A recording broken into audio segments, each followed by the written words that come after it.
Paano ba maging masaya? Parang hirap maging masaya, no? Almusal natin, stress. Tanghalian, problema sa bahay. Hapunan, galit sa sobrang pagod sa trabaho. Sad to know that we feel this way. Simple lang naman sana ang buhay. Pero dala ng problema natin, nagiging komplikado at mabigat.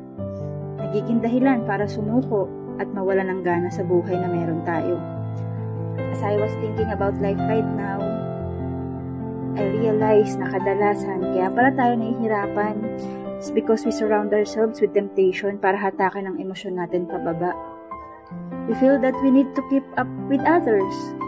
Kaya we get disappointed kapag hindi natin kaagad nasusolusyonan ng mga ito. But you know what? We don't have to try so hard na makahabol.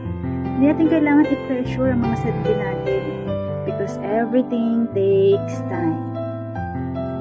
Kung tingin natin, nagawa natin ng lahat na dapat natin gawin, leave it there and trust the Lord. Dahil wala naman sa kamay natin ang lahat ng kasagutan. Kasi the more we put pressure in our heads, the more it make feel us so bored sa buhay.